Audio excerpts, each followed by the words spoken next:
All right, day 18. I watched Lord of Illusions, which is Clive Barker's 1995 movie, Lord of Illusions, directed by Clive Barker and written by Clive Barker, written for the screen as well. Never seen this before.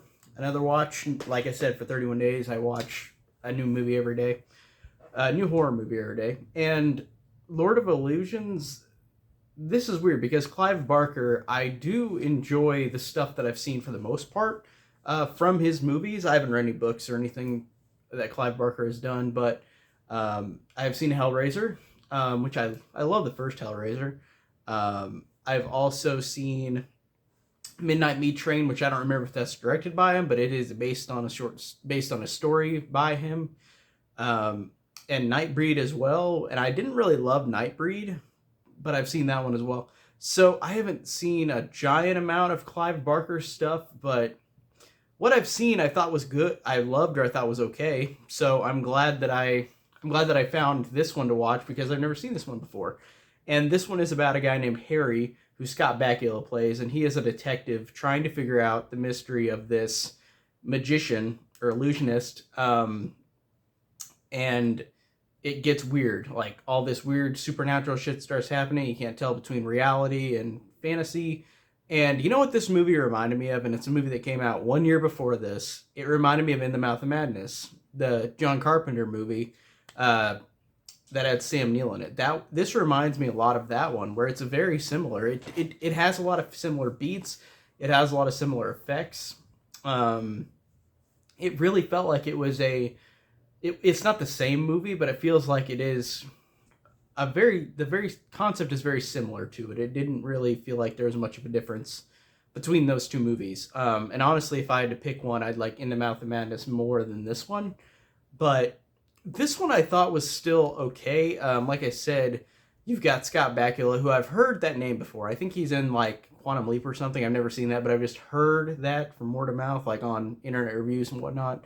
And it also has a young Fam Jensen, who is Jean Grey in X-Men. That's great seeing her here. And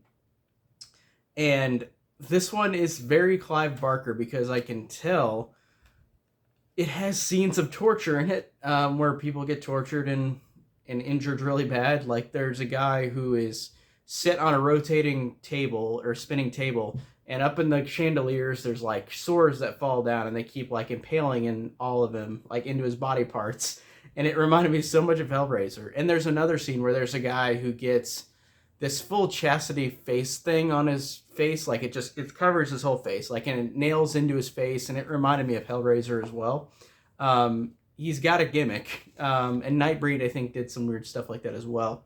But there's torturous stuff in this one as well, and I noticed that that's kind of a similarity between Clive Barker's stuff.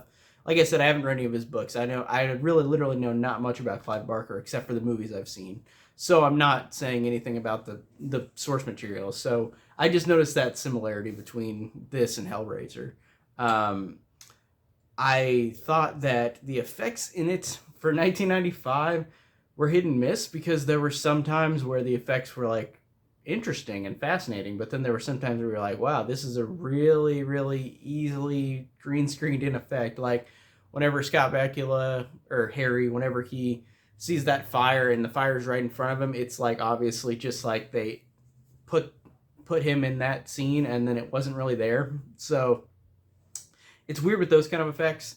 But overall, watching this one, it didn't do a lot for me. I thought it was just serviceable. Like it wasn't anything bad or anything great. But again, with Clive Barker's stuff, there's... Oh, and I've also seen Candyman too. I don't know why I didn't mention Candyman. Love Candyman as well.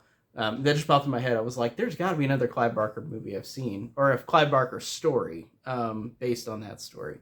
So I like that this one is very similar to those kind of movies, but it doesn't fully invest me throughout. Like I thought it was okay. I thought that the Harry character, Scott Bakula, was pretty all right for like a main character.